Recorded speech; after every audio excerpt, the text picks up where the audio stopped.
Hi everyone, welcome back. I'm Michael Sandler, your host on Inspire Nation. If you've ever been fascinated by bees and wondered what we can learn from them, then do we have the Song of Increase show for you. Today I'll be talking with Jacqueline Freeman, a biodynamic farmer and natural beekeeper who's appeared in the award-winning documentary Queen of the Sun, been featured in the documentary Dancing with Thoreau along with the Dalai Lama, and is the author of another new all-time favorite book of mine, Song of Increase.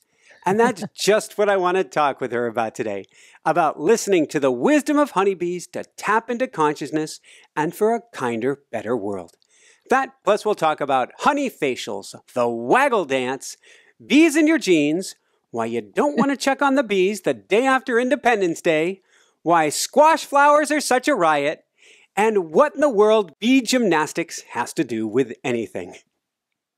So welcome to the show, Jacqueline. Are you ready to shine? I am. Woohoo! Woohoo! So before we dive right into things, how did you get interested in bees? I have a farm, and my husband and I bought our farm about 16 years ago. Mm-hmm. And about 15 years ago, a friend of mine who lives in town, a friend of hers had sold or bought a house. I'm not even sure how that exactly happened, but there was an old derelict beehive in the forest behind it. And she called me up one day and said, my friend wants to get rid of the bees and doesn't want them there. And there's a house sale going on. And she said, you have a farm, you should have bees. And I thought, she's right. I have a farm. I should have bees. Now, I wasn't a farmer at the time. We bought an old farm. We just planned to live there. And through the evolution of the farm itself, it pretty much called us to become farmers. And we got chickens, we got cows, we got goats, we got bees. You know, it was never a single decision to get any one of those. It was just sort of a feeling of, wow, the land seems to want cows on it. We should get these bees pollination. See, I knew nothing about them. So it was just a simple, yeah, sure, we're a farm, let's get some bees. The bees came early in the process then. Oh, they came way before my consciousness had developed about them, that's for sure. And when I got the bees on the farm, it was amazing to me. I mean, I knew nothing about them. Mm-hmm. And I would go down from day one. I would go down dressed up in my whole big bee suit, looking like I was going in for a hazmat recovery. And I would sit next to these bees. And I was just transfixed. I couldn't believe how much they grabbed hold of me. And I would sit there for hours. And it was, I think it was probably July. And it was hot. And I had fully clothed underneath with a big suit over the top of it. It was baking hot. And I still sat there and watched these bees for hours, dripping sweat inside my bee suit. And it was interesting because over time I realized that the bees they had no malice towards me at all. I kind of had the impression, like I think many people do, mm-hmm. that when you're around bees, you have to be aware of getting stung, and they're not like that at all. They're quite friendly. And over time, I realized that, and I started little by little, maybe taking off my knee boots. And then eventually I got the big fat gloves taken off, and, eventually I got down to a tank top and shorts and sitting there watching them. And they just grabbed hold of me. When did you realize that they could actually sense your emotional state? That was early on, because I thought that when I had the bees, I thought that when I was around the bees, mm-hmm. that they would be, nervous. And at first I was nervous, but they pretty much ignored me. But then I did start to notice that the calmer I became, the less the bees interacted with me, because it was like they trusted me. And that was really a curious thought. When you're just sitting there with bees for hours and hours, all kinds of thoughts go through your head. And I started thinking, they mean me no harm. Mm-hmm. They're very calm. They seem to make me calmer by being here, which was interesting because I didn't expect that. And then the more that I was with them, the more we just started to have this easy interaction. It was lovely. It was just lovely. And I slowly lost my fear of them, very slowly, but eventually I did. Well, you talk about early on in the book, you talk about actually putting your finger out when you're unclothed, so to speak, the first time, right next to the entrance. Oh man, I did. I was like, oh, could I be so brave? And I took my finger and just put it down on the front entrance and just left it there. Are they going to sting or attack? Because I'd never done anything like that. And one little bee just kind of crawled up on my finger, and I was holding it there. And then she just turned and looked at me. And it was like the first moment I could actually see she was looking at me and I was looking at her. We were two beings at the same moment. Now, if you have a cat or a dog and you look at the cat and the cat looks back at you, you probably don't think it's that special. But this was a whole kingdom of some kind of being that I didn't know anything about. So having this eye-to-eye conversation felt like something really moved in me. It was quite a surprise. Awesome. And I love the word in there, being, and I've never thought about it before, but to have the word be right in there. How did you come to view the hive as a holy place? Well, I think at first it drew me. It was something. Now, I learned meditation in my 20s, but I will be honest with you, I had to make time to sit down and meditate and be quiet and let my thoughts pass through. And I wouldn't say exactly it was work, but it was a task that I had. I didn't come to it easily. Mm-hmm. However, when I was around the bees, I found, oh my God, I wanted to be there. I felt like something bigger than me was happening that I didn't even understand it. And probably I still don't totally understand it. But it's something where I felt like it was like meditation, but without the work of it. It was, I bring myself to this and I feel joy and excitement and love and harmony and all these feelings that were coming through me in just being in their presence. I mean, how amazing is that? It's very special. I was mentioning before the show, I had kind of a bee epiphany just before we started. I had finished your book, I'd gone through my notes, I was getting ready for the show, and I was going, wow! When I was a kid, the bees were always the one to find me and sting me. I was at summer camp at like 12, a kid throws a golf club at a hive, all of the bees swarm at me.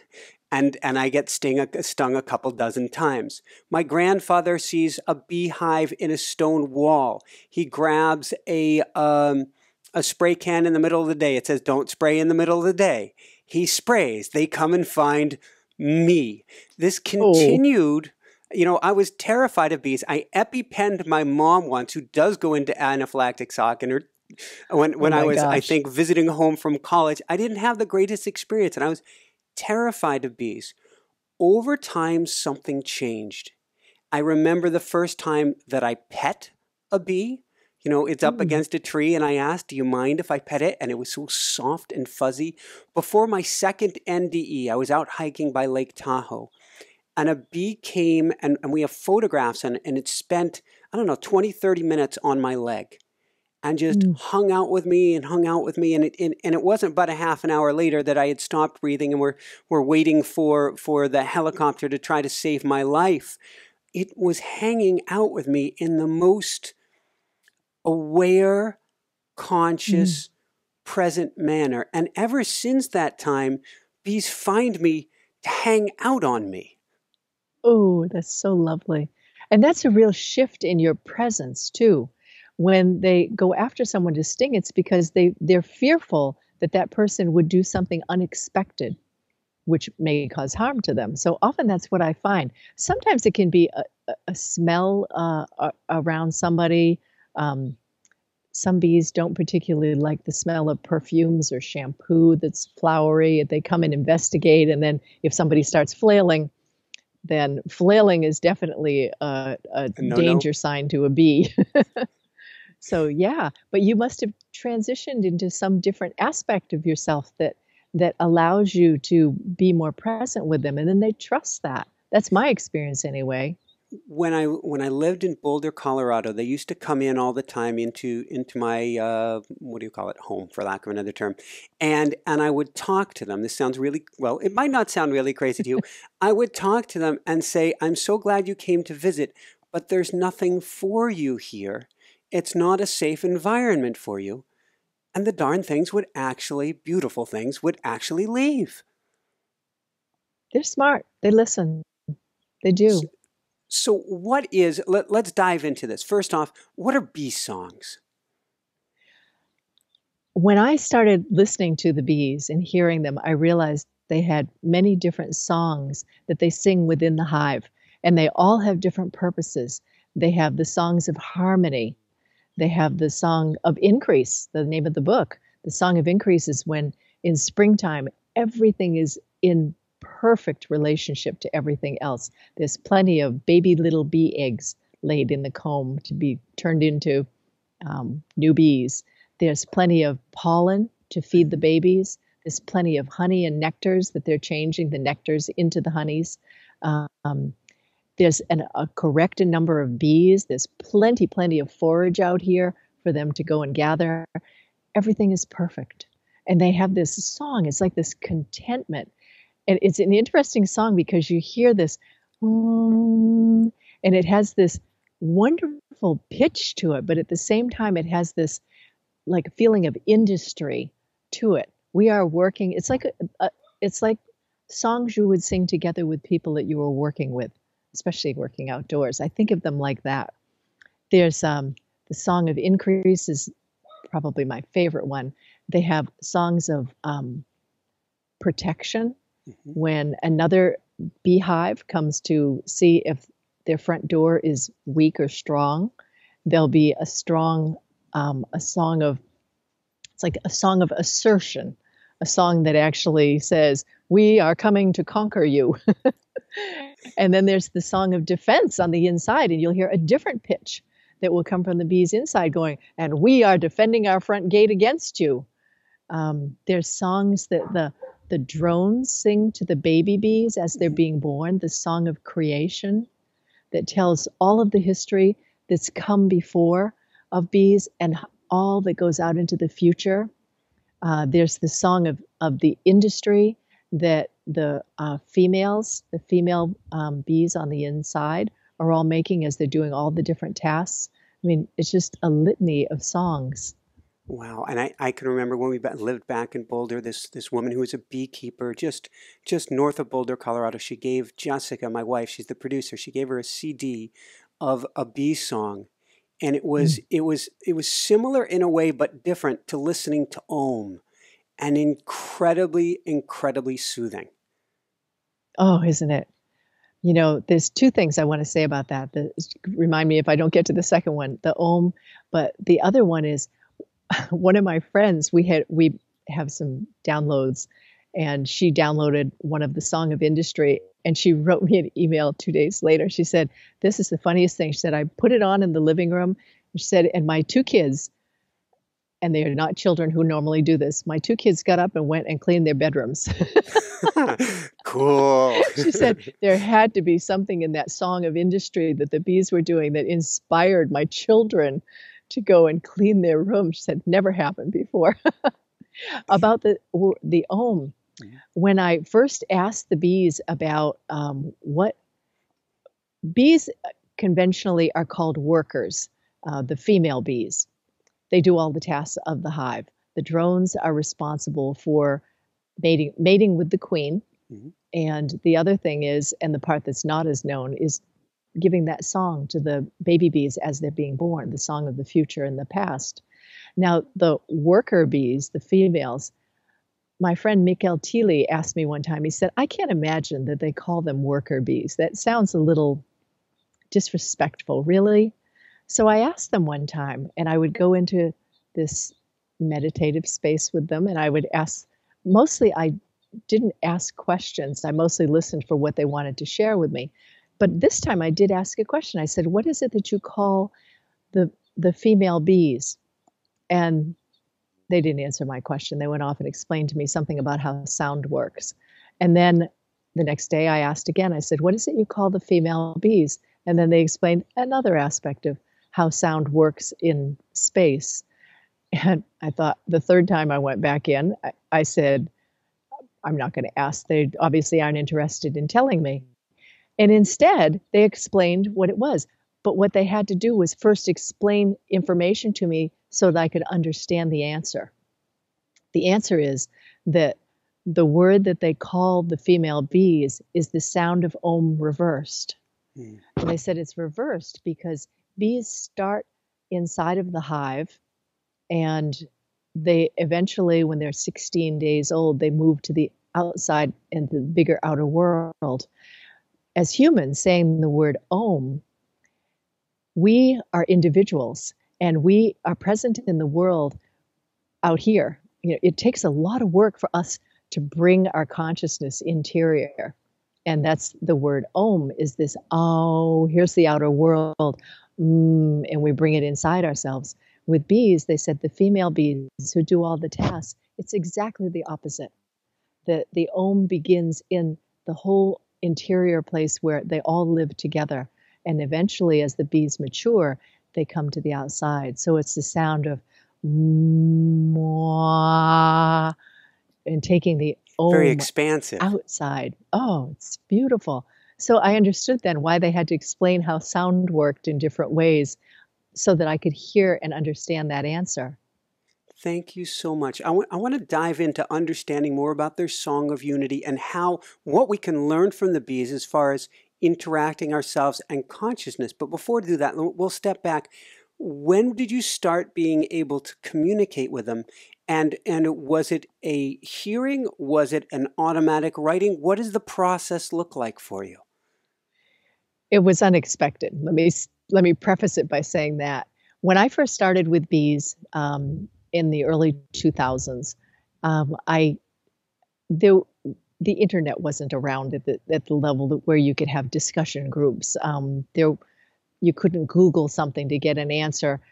And I didn't really have people around me who were interested in bees the way that I was. I had a bee club, but it was mostly conventional. Conventional is just like conventional agriculture. It's, you use poisons and things like that, pesticides.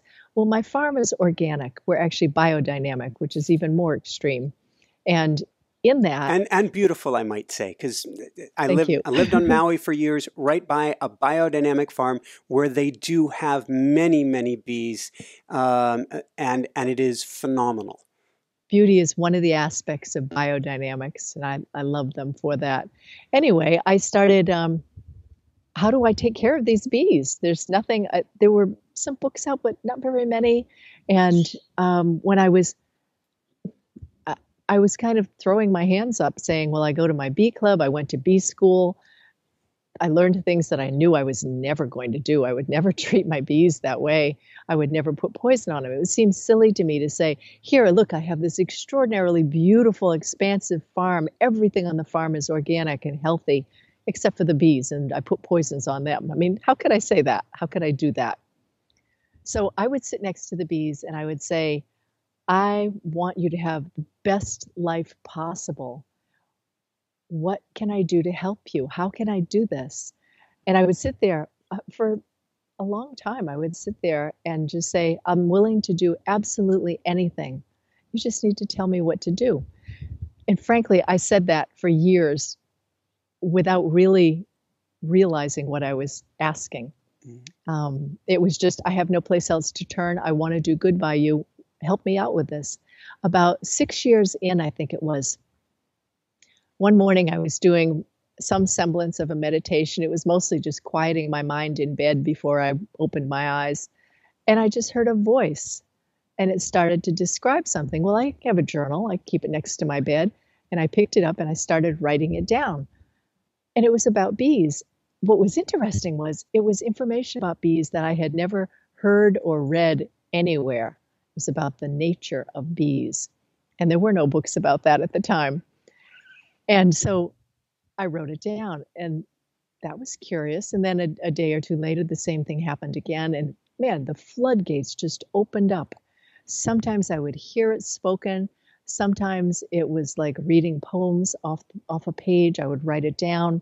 Other times they gave me imagery I would get a feeling state, or I would see things that didn't have a sentence context to it. And it enabled me to go into the feeling of when a bee does this, or how I would understand a concept by a visual construct. It was an amazing process, and that went on for, well, it still goes on today. It went on for years. I was teaching bee classes at the time, and I remember just introducing, I mean, these were wild ideas, and bringing these ideas out to my classes and saying, here's something the bees told me, and kind of watching how people would respond to it. What was interesting was I thought, well, I'm open to the idea that the bees can speak and I can hear it, but I wonder how other people will feel about this. What I found was people said things like my husband said one time, which was probably the most significant thing. He said, it has the ring of truth to it.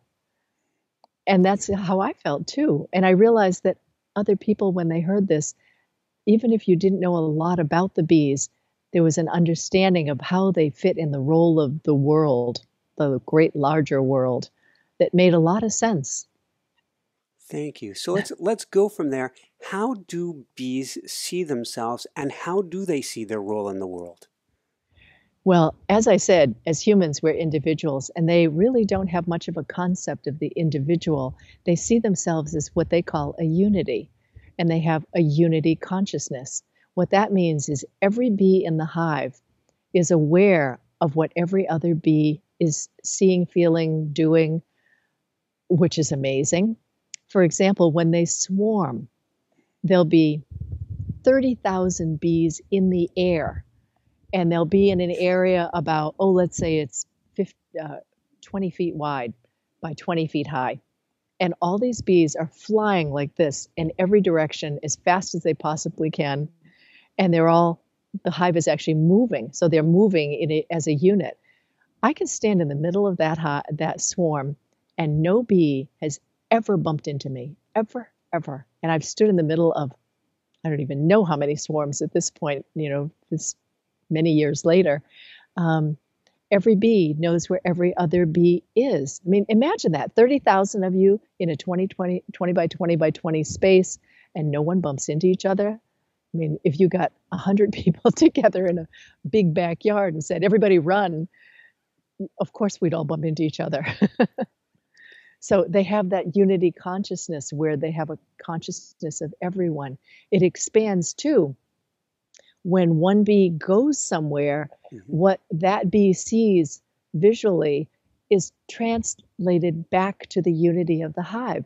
So if a scout bee is out looking for a new home to move this swarm into, when that bee goes into an opening on the interior of a tree, a hollow in a tree, not only does that bee see it, but every bee back in the swarm is also seeing the imagery of what it looks like to have this hollow opening, and also a projection of what it looks like to have their home fully ready built inside of that. That sounds like law of attraction for the bees. Yes, indeed. So one of the things fascinating, so today is, we're still going through the remnants of Harvey in Texas. And one of the images that comes out of there that is fascinating to me is of these giant brown blobs, not what you think, floating in the water, that is fire ants, entire communities working together as one to survive the flood.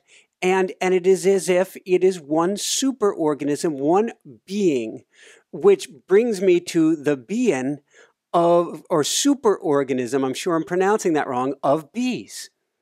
Yes, the bien, B-I-E-N. It's a German word, and we don't exactly have a good translation of it, but it is the wholeness of a colony. And it not only means the bunch of bees in their little pile of get-together there, but it's also this particular colony in this particular space with relationships to these other beings around it, whether it be human or whether it be other bugs. It's the wholeness of the experience of that particular colony. Beautiful. Let's talk about real briefly about a little bit about interaction, and then we'll jump on ahead from there. You say that each member dedicates 100% effort to all interactions, and you try this with your husband as well. Isn't that funny?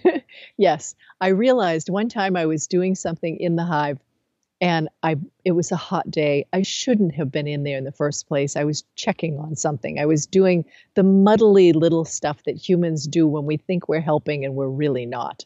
Anyway, while I was in there, I bumped a comb and the whole comb, just the wax broke and it fell down. And combs are parallel to each other inside the hive. So when this one fell down, it squished and dribbled honey out and it leaned over and it made a terrible mess. And I just felt like, oh my God, I screwed up. And every bee in there that had a task, they were all doing something else. They all turned on a dime, just turned and went over and immediately started cleaning up the mess. There was no, oh, what an idiot she is. Oh, why did she do that? There was no blame. There was no guilt. It was just, and I just remember there was no upset about it either. And that was really noticeable, that no one was, oh, now we've got to do this. There was no fretting. And I really pondered on that for a while. And I thought, first of all, every bee is 100% committed to doing what needs to be done. And my husband and I mean, we have a good marriage. And I really, to that point, had thought of 50-50 was the goal of a marriage. And then I started thinking, what if we did our marriage the way that the bees live within their being? What if I was responsible for 100% of the success of this marriage? And what if he felt that same way? And it changed a few things. For one thing, I'll be honest with you, if I had done the dishes 3 times in a row and he hadn't, that I would probably mention it. And instead, I thought, well, so what? I do the dishes 6 times in a row. And in the meantime, I noticed that he takes out the trash without ever mentioning it. And he, puts gas in the car, which he knows I don't like to do. And we just sort of transitioned over to this, let's just do 100% of it and see what that's like. It makes your marriage way, way better. And then I started thinking, what if we all did that in the world? Instead of saying, oh, that's someone else's job. What if we just said, that's my job too? It reminds me of that prayer of responsibility. It's a prayer where you say, that man in prison, I too am responsible for him being in prison. That this oil spill, I'm responsible in some way for causing this, for participating in the events that did cause this. There's a Hawaiian prayer for healing from that's in the that one. circumstance. Ho'oponopono. Thank you. That's what I was trying to think of. Please forgive me. I'm sorry. Thank you. I love that. And I do believe that there's something in the way that the bees feel that embraces that. It has that whole, I take responsibility for everything here. The success of this life force carrying on into the world is through me. And I need to do everything I can to bring that through. I need to do 100%, not just 100 people doing 1% each, 100% of us doing 100%. It's so beautiful. I remember as a kid, I was a bicycle racer, went to Europe for a few years, and I guess I was a little bit of an agitated kid, might explain the bee stings. And almost in a sense, us cyclists... I think you're right in saying that. I think that's one of the things that people who tend to get stung tend to be kind of kinetic and therefore unpredictable. Yeah, and I was, fighting for my survival, so I thought. So, if I was on my bicycle and a car cut me off, well, then I was going to give him heck because it was my right to give him heck. Now I look at it, if a car cuts me off, they must need to get somewhere. They must be in a hurry. Something's going on. My heart truly goes out to them. Yeah. And I think of the bees and how they're interacting as trying to... they have complete and total awareness of everything that's going on with everybody else. So they want to do everything they can to help everybody else. Yeah.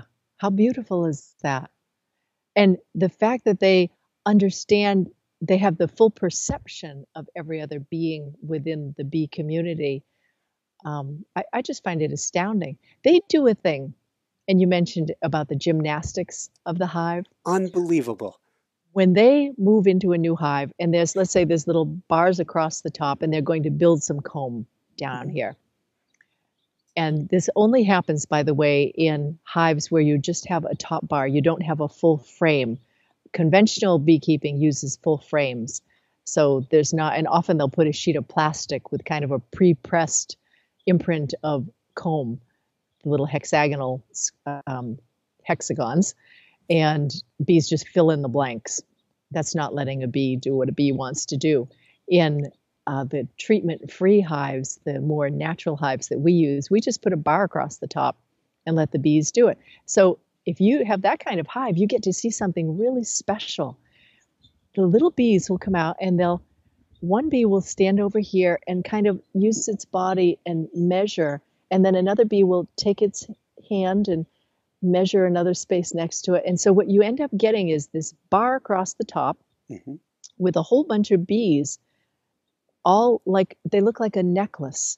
It's beautiful. And they're all holding their arms out, and they're measuring, and they're saying this particular bar needs to have 36 combs, 36 cells across, and 25 down, and then it will cut in and it will have a curved bottom like this. They're actually describing that space with the measurement of their bodies. But here's what's so amazing about it. They do this measurement, and it's like there's a photograph imprinted on each bee. The bee that's the second one from the left on the top is not the same bee that goes in and builds that hexagonal comb.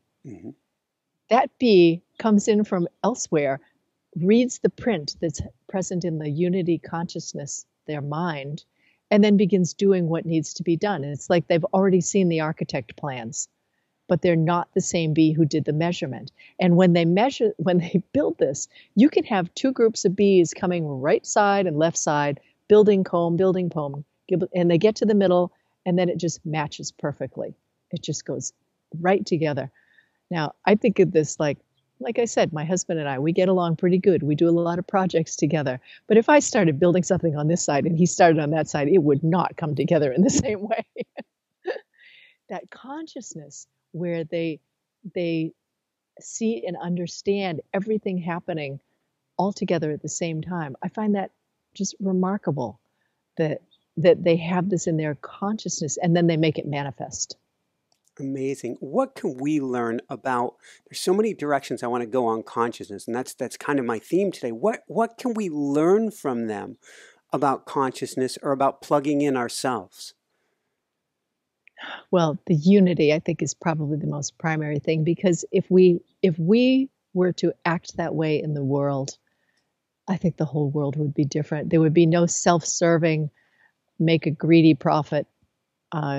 This may not work for you, but it totally works for me. We wouldn't be living that kind of a life. I think that's one of the biggest things that, for me, that has had an effect. It's made me more kind and compassionate towards all beings, because I see that now. One of the things that's fascinating to me, if we go to drones, which I've heard and read in your book, aren't treated so kindly by many beekeepers even. They're not seen as having a particular purpose other than impregnating the queen. But the drones sing and teach birth songs. And my wife, Jessica, she started a new show, Inspire Nation Babies, which is about conscious conception and conscious pregnancy. And something about the drones and teaching birth songs, I want you to share about this. It sounds like it's an entrainment to consciousness, an entrainment of the works. Yes. Well, I mentioned a little earlier about the drones singing the song of creation to the babies as they're being born. And when I first heard that from the bees, I started thinking, there are other cultures that do this. The Aborigine culture does this. There are tribes in Africa who do, when a baby is being born, they come around and sing the song of creation. And that's actually what helped me to understand what they were explaining to me. And the Aborigines believe that if someone is born and no one is there singing the song of creation, telling them where they've come from and where they go to into the future, that baby, that child, that adult is lost in the world. They're disconnected from it. They don't see how they're part of the flow of humanity coming through, the flow of spirit and life force coming through. That's what the drones are doing. They're teaching that song, that birth song, as the babies break through this moment, this arc of creation. They come through and they're imprinted with it, and they know the history and the future. And then the maidens, the female bees, and by the way, the reverse sound of om for the female bees, they said, but you could just call them maidens, which is the virgins. The maidens, when they're in there, are singing the song of the present, because they're doing all the tasks that make the hive fulfill its purpose. They make it successful and healthy. So you have the drones giving the past, the sounds of the present that are, as the baby is being born, that are saying, and these are the tasks you will be born into. And then the drones singing the song into the future. What an exquisite birth process. It's beautiful. And you talk about the pips, about the babies to be born, and you say that they told you, before we have thought, we have knowing. We have knowing. Yes. What appealed to you about that? When you strip away what's going on in the mind, what do we have left? We have the most beautiful, exquisite inner knowing. Yes. And it's so simple. It's so simple. They live within that space as their body is forming into a structure that will carry that consciousness present at birth and then out into the world. Let's talk from there. Let's talk about light. And there was it was called The Last Mimsy. It actually took place in your neck of the woods, a kids movie that took place on Whidbey Island in Washington. And because of this toy from the future, and because of, I think, a spider web and some other stuff, this boy was able to see a lattice structure of light in the sky. When I read your book and I was thinking about the bees navigating in light, that lattice structure kind of overlaid in my mind. What do they see? What's going on? What that has to do with light? There's so much. Light has so many different ways that the bees see. For one thing, if you look at a bee up close, they have very, very large eyes, and they see in multiple panels. So they're seeing everything front, above, behind, below, out, with hundreds of panels of eyes. So they're seeing multiples at the same time. And they see light in a very different way. They see onto a spectrum that humans don't have access to. And I wish I could see that. I have a sense sometimes of a quality of reflective light that sometimes when I look at a photograph, I'll say, oh, that was taken in North Carolina, or that was taken in Florida, or that was taken in the Midwest. There's something about a quality of reflective light. And I have training in the arts, so I think I'm a little more open to that. But it made me think that that's some expansion of how bees see. There is something, they look at flowers, and for example, a few weeks ago, my oregano came into bloom, and I looked at this oregano, and it's flowering, and it's a big, big patch of it too. And I have many beehives, and there are hardly any bees on it, just a scattering of them. And I went over and I looked, and I said, that looks like a perfectly ripe flower to me. How come you guys aren't here? And to them, it's not ripe yet. They see the light. They see a chromatic process that describes the amount of life force present in that plant, at that flower, at that moment. They don't bother to go and harvest the nectar and the pollen from it when it's unripe. They wait until it's ripe. And then, 2 days later, wham, all these bees come in, and there's thousands of bees on it. The plant is at its perfection now. I find that amazing. And not amazing, of course they know that, but their timing and how the whole consciousness of all those bees says, now, come on, everybody. Today they're on my mint. And the mint, it's funny because that communication between the plant and the bee is so powerful that if you have bees, there's a significant percentage more production of fruit that you'll have. And I don't just mean because more gets pollinated. The size of the fruit will be bigger. It will be sweeter. It will keep longer. It has all these qualities that interaction of the bees, especially a large amount of bees around them, will bring to it. They bring more abundance. What do you think is going on? I think there's a rapture that happens between the plant spirits and the bee spirits. And I think that communication is so intimate. In the winter, there's a process they do where they eat the different honeys where they go through they never really sleep, but they go into sort of a very quiet semi-hibernation. It's called torpor, Torpor. Mm-hmm. And they quiet down considerably. During that time, when they're hungry, they eat the different honeys that have come from the spring, the summer, and the fall. And they actually eat them according to a sequence. They said it's like we have a library of pollens and honeys. And when they're going into the late fall and into winter, they'll take the fall honeys, which are the closest ones to them. And when they eat of those honeys, it brings them into more of a cohesiveness. And then when they make it all the way through their summer honeys, and then they get out to the spring honeys, and it's springtime by then, that's the honeys of industry. And it perks them up. It gets them ready to start their big expansion for the next year. We were talking about the grid, and we were talking about light and how they're able to see what that means, what the energy behind it is. So in the winter, the flowers are all asleep. And yet through these honeys, through these nectars that they process, each flower is touched upon again in their consciousness when they're partaking of these honeys as they're going through their stores of eating them through the winter. There's a connection with the plant spirit. And that I didn't know. That connection with the plant spirit, the bees bring their energetic to them, and they wish them into the future. And I think there's really, how they explained it is there's a real connection with the plant spirits and the bees, and they fit that back in place. And it keeps this plant spirit, it keeps it in a way of aliveness and vitality through the winter, when normally the plants are very closed down and shut off for winter. But not the way I understand it now. They're not. They just transitioned into a different relationship, a different realm. This is fascinating. We had, before we moved to North Carolina from New Jersey this past year, we had a garden that my wife had set up, and I nursed that garden through the winter, and to which kale and lettuce, of all things, made it through the winter. And we had right by the kale sunflower, and we also had lavender in there.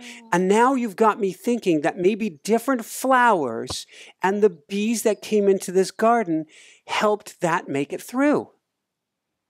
Yeah, we find the same thing with us. I've been out there in my garden in winter, and I have a greenhouse, so I have plants inside for the winter, but I also have an outside garden. I live in the Pacific Northwest, where we have frost all through the winter off and on. But surprisingly, I have quite a few things that make it through. And kale is notorious for being able to.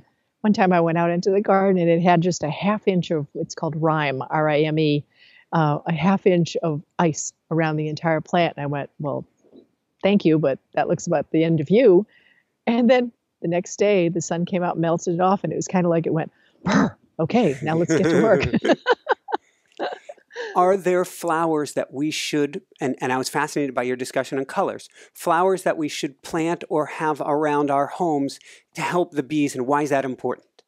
Oh, absolutely. First of all, I want to say that if you left your garden plants to go, like bolting, any of your things like lettuces and... Which we did before we moved. We wanted to let them get their full cycle because we knew who knows what the next owner of the home is going to do.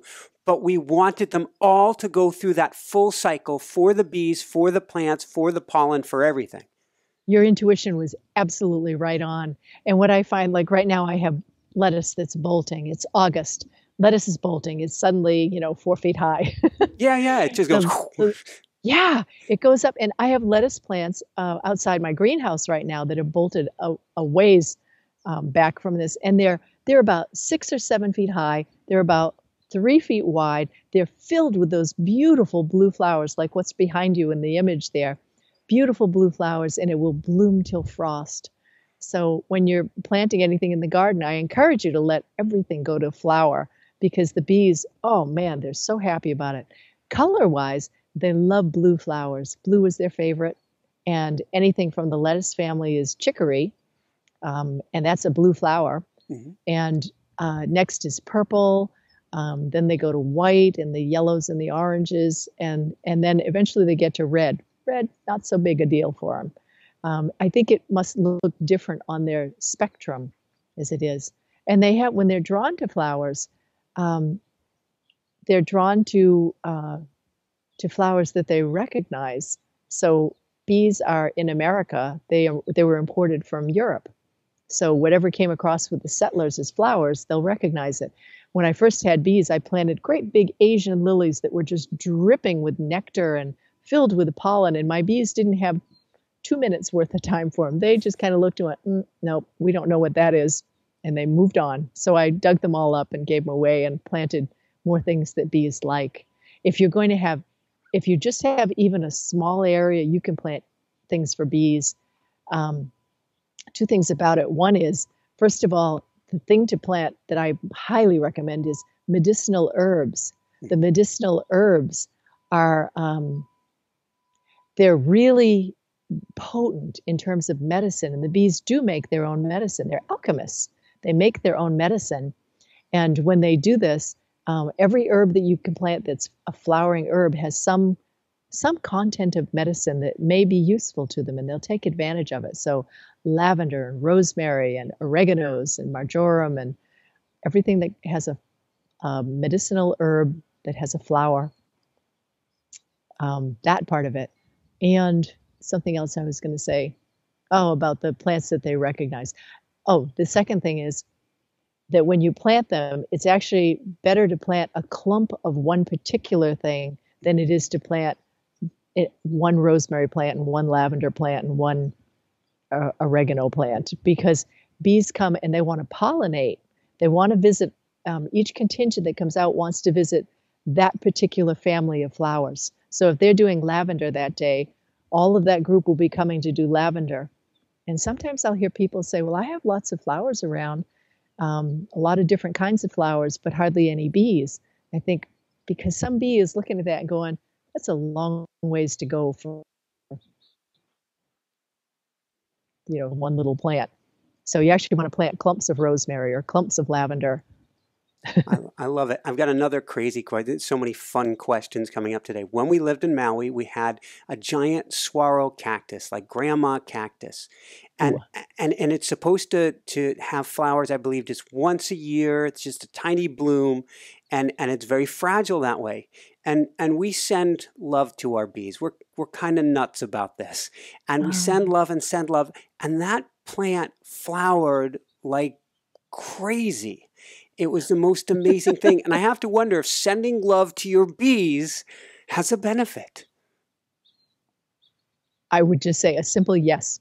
I don't even have anything to expand on that. A simple yes. All the consciousnss that we put into that, I do believe it makes a big difference. Mm-hmm. Let's talk about generosity real briefly. And I'm thinking about a Seinfeld Bees or something cartoon years ago about the humans take the honey from the bees. Can you tell us, is there a way that we can work with the bees where it's okay to consume honey? And how does this all work? Oh boy, that's a really big question. First of all, one of the things done in conventional beekeeping, and quite common even in people who do organics, is to feed sugar. Take honey, feed back sugar water. I don't know what universe that seems okay in, but it's not mine. Sounds like a bellyache. Oh gosh, and what it does is the bees are they're looking to storehouse their honeys, mm-hmm. because there will be times when there's dearth. Dearth is the time of year when you run out. So obviously winter seasons would be times of dearth, but also there are for where you live and where I live, different times of year would be the dearth time. I live in the Pacific Northwest where we get so much rain through springtime that everything is in bloom. I don't even bother planting any spring flowers for my bees because we've got the best spring in the world.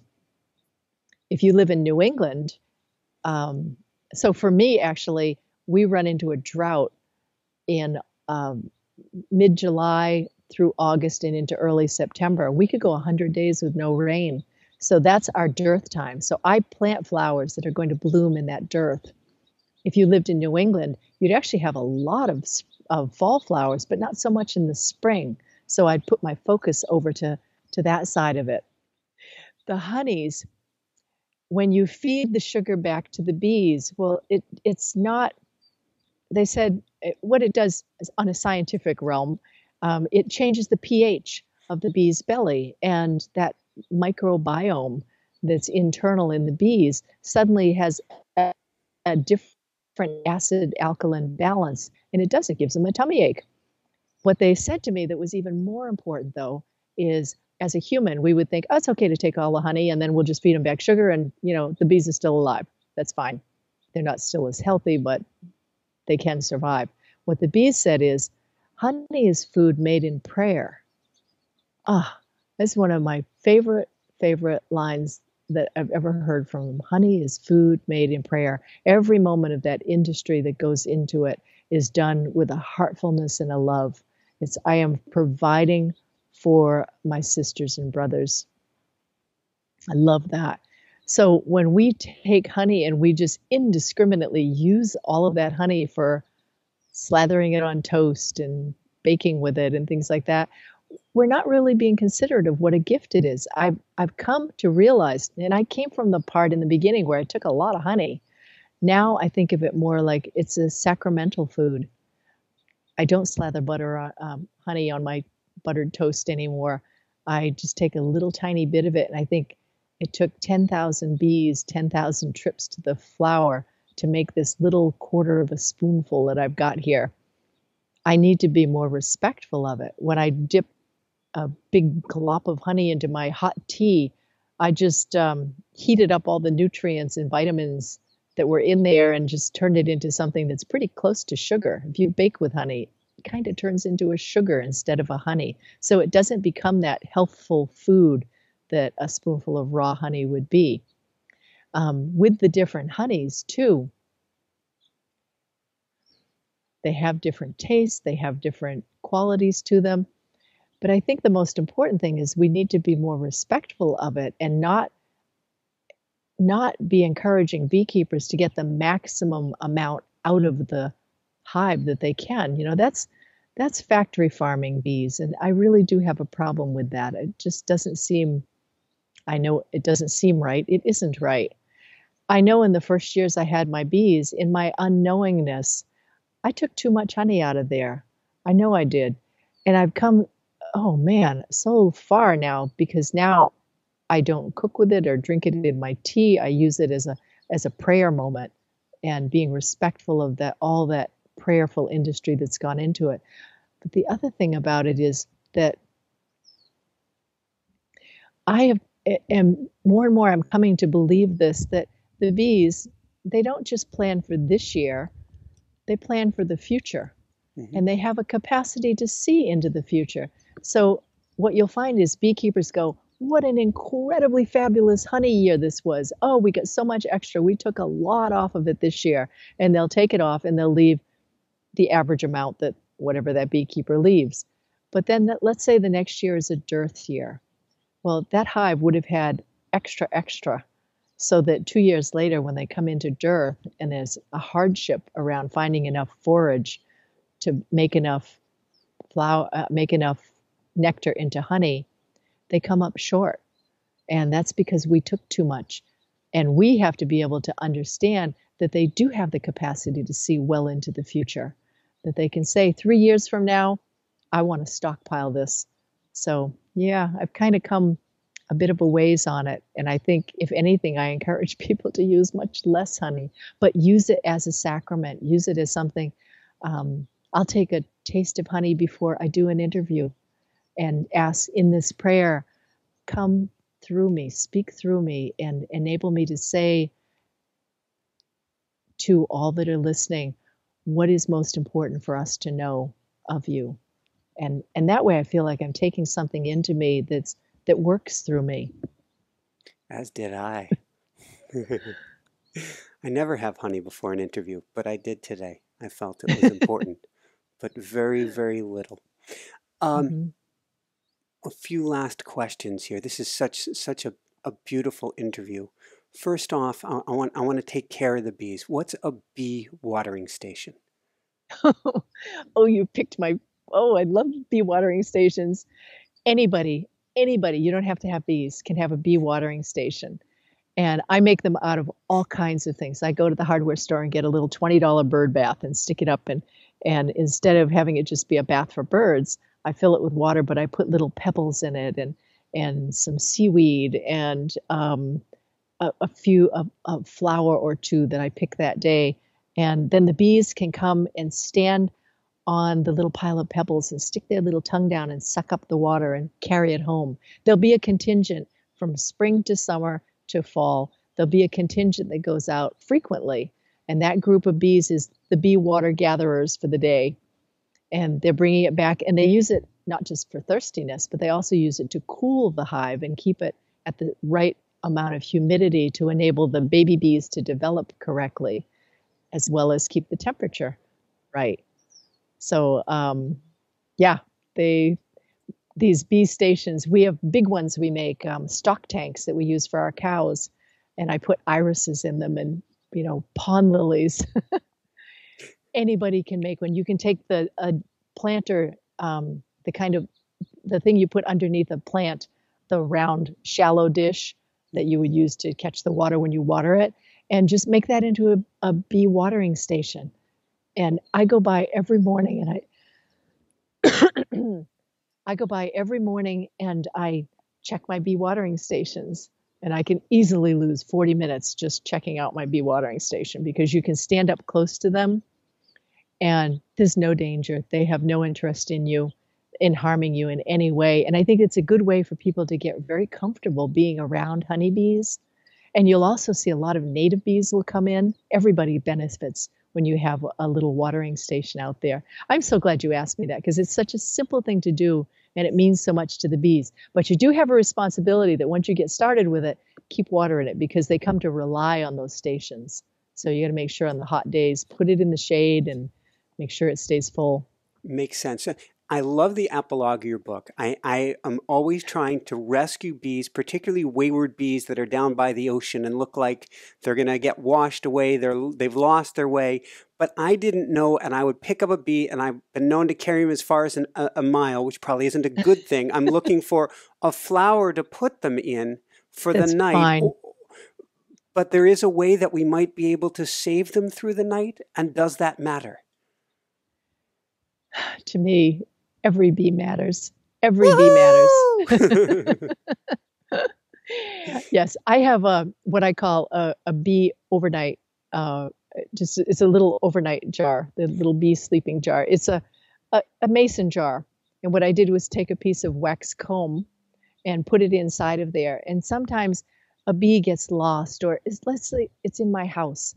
It somehow flew in during the day, and then it went and got dark, and it can't go home. They don't fly at night. They maneuver by the sun, so if the sun's not out, they don't know where home is. And if I put them outside, sometimes I think they die of loneliness when they're separated from the hive overnight. So what I do is I started getting in the habit of catching these little bees, and I'd put them in my bee overnight jar, and I just put a little screen across the top, stick them in the bathroom, close the door, shut off the light, and then I put a big piece of paper out on my kitchen table that says bees in bathroom. So I remember first thing in the morning to go get them and let them go. I find that little piece of comb in there, they go, oh, this is familiar. Yeah, I'll be fine here. And they calm down. Suddenly they're not buzzing against the screen or the window trying to get out. They calm down and they rest and relax, especially if I have 2 or 3 of them. I'll put one drop of water at the bottom and 1 little drop of honey to keep them nurtured. I don't know if, it almost could sound silly to do all this, because there's so many tens of thousands of bees in every hive. But to me, I think it's important to that one. Every one of them, every time I do that, there's something in my heart that just opens up because I feel like I don't know if I can save all the bees in the world, but I can at least do my best with these bees. And it makes me feel like I'm really a participant in the wider world. Thank you for asking me that. You're most welcome. Why are bees so important to us, and why does it matter what crops we choose or anything of the sort as far as the survival of bees, which to me I believe is the survival of us? I hear people ask that question a lot, and what I see is there'll be those pictures up on the internet that say, if we didn't have bees, this is what our supermarket aisles would look like. And, you know, it was 2/3 of the fruit and produce, the fruit and vegetables are not there. I don't think that's the right reason, though.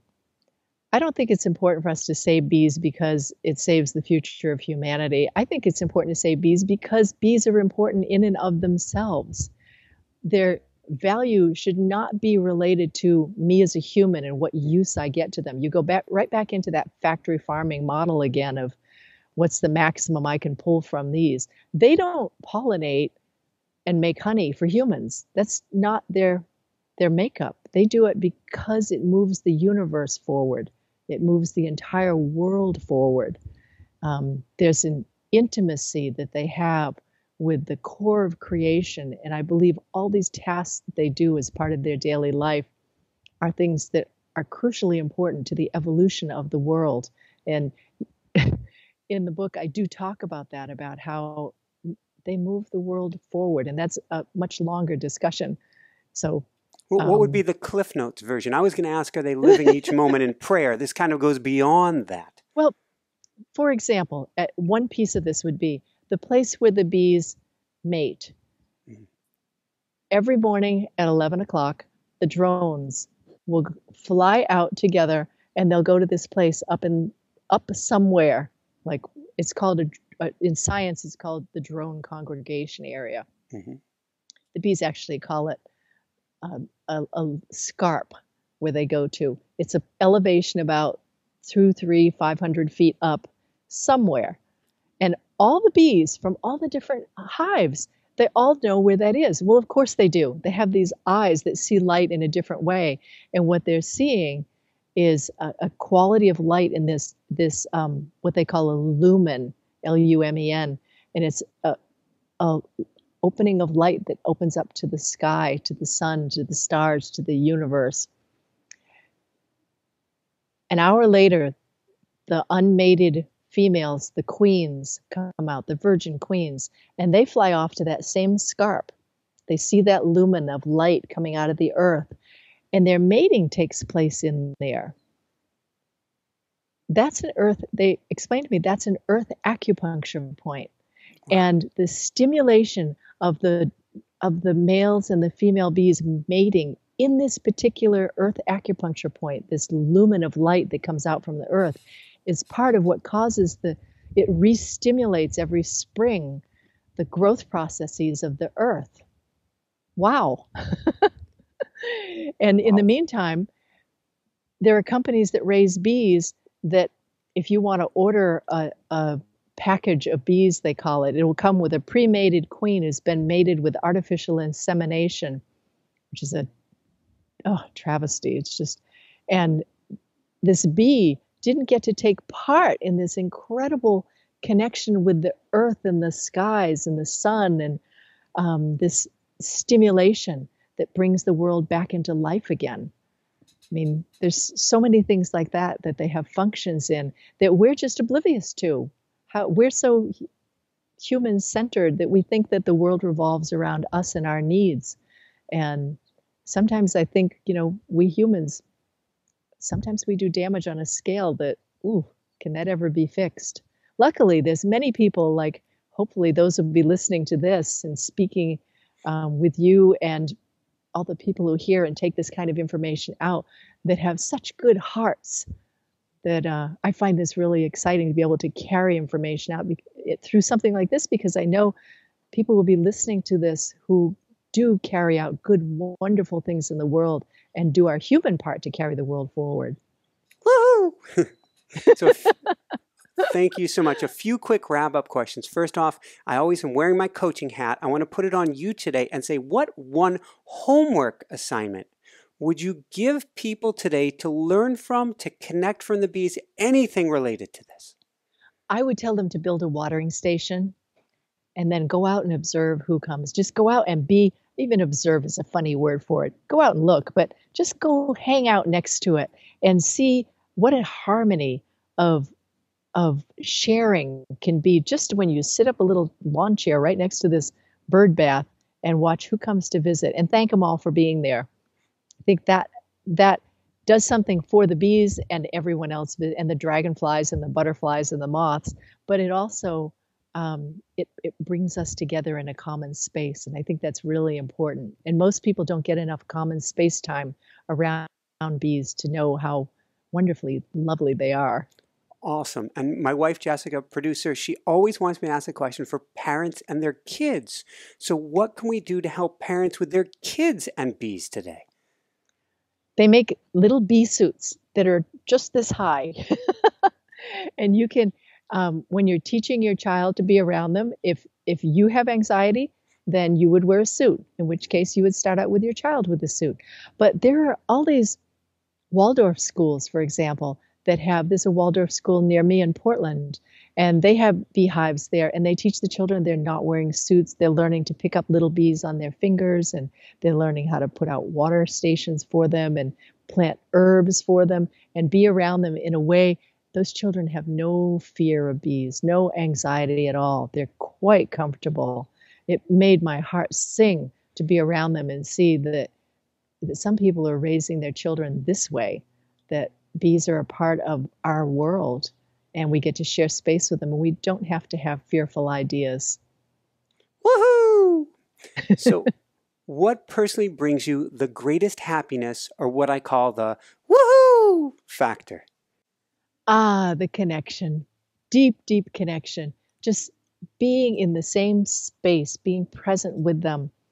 And I think, I often ask, like, let me be worthy of being a vehicle for bringing this information through and out to the world. That's my prayer. Let me be a worthy vehicle for carrying this. It's just, it makes me, I even feel when I'm talking, to say something very personal, I feel when I'm talking that when I'm speaking about bees, this vital energy just comes through me. I feel like I really glow. I mean, it feels like my skin glows because they come through so clearly. And, I could have a conversation about something else with you and I wouldn't be quite this vibrant. But this energy coming through that they do, makes my heart sing. Amazing. First off, where can people go to find your beautiful book and to find out more? Well, my book is Song of Increase, and it's got a beautiful embossed gold cover. I love the cover on it. And my website is spiritbee.com. And the book, actually, you can get it anywhere. Any small bookstore probably has it or can order it, all the way up to Amazon's and Barnes and Noble's. But spiritbee.com has two things. You can order the book through any of those the book buying websites, but you can also sign up for my newsletter, which I have to say is really fun. I just write a few times a year. I send out something. I'd like to say I do it monthly, but I'm not that good at it. And I send out whatever I'm doing with the bees. And they're always interesting stories, like the time when I came home and there were 10,000 bees in my studio. Wow. And I had been asking on the way home, I was saying, I have to get my butt in there and sit down and write that newsletter. And in the meantime, it's summer and everything fabulous is going on out here. And I was just kind of lamenting to my husband, what would make me get my butt down in that chair and do this? And I came home and my bees, I had some honeycomb in there I was going to take a picture of, and I had left the door open, and my bees came and found it. And honest to God, there were 10,000 bees in the studio. So I put my butt down in the chair and I wrote my newsletter. And then you took their butts home? Yeah. And then I said, okay, and I'll take the comb outside and you can all sniff it and lick it and do everything you want out there. And they did eventually fly home again. But I just felt that those are those moments where I ask a question and then the bees come up with this really creative answer. I love it. It's wonderful. So go to spiritbee.com to find out more. If you didn't catch that, come on over to inspirenationshow.com and we'll get you over to Jacqueline and spiritbee.com. This has been so phenomenal. We can keep going on and on and on. Everybody, you're going to want to get her book, The Song of Increase. It is beautiful. Her book and the bees book and the bees story. Any last words of wisdom you want to share with people today? Or perhaps that you feel the bees would want to share through you? Oh, that's a nice way to ask that question. Yes, the first thing that popped right into my head when you said that, Michael, was unity. All the things that bring us together in common consciousness, that's what moves us all forward. And that starts to bring tears to my eyes. That's when I know we hit a truth. Yeah. Beautiful. Thank you. Beautiful. Beautiful. Thank you so much, Jacqueline. This has been so beautiful. Your book is so beautiful. I love what you're doing, and I love that you're sharing the work, the wisdom, the song of the bees. Thank you so much. This has been fabulous. I just got goosebumps. Take care. So for everyone out there, this is Michael Sandler saying, be well, have fun, get the Song of Increase, and begin learning from the bees today. And shine bright. Woo! Did I hear them buzzing by your head just there? Yes. I love it. Thank you so much, Jacqueline. That was fun. That was really fun. What a great interviewer you are. Thanks so much for watching. If you enjoyed it, be sure to like below. Also, leave your comments. Have some real fun with it. Subscribe to our channel where you're going to get more great videos, more interviews coming up. And check out our website, inspirenationshow.com. That's where you'll find tips, blogs, information, videos you won't find anywhere else, and useful and helpful resources to really help you kickstart your life and to shine bright. Thanks so much again. Thank you for your support. Like, comment, subscribe. See the website. Thanks so much and have fun. Of course, shine bright. Woohoo!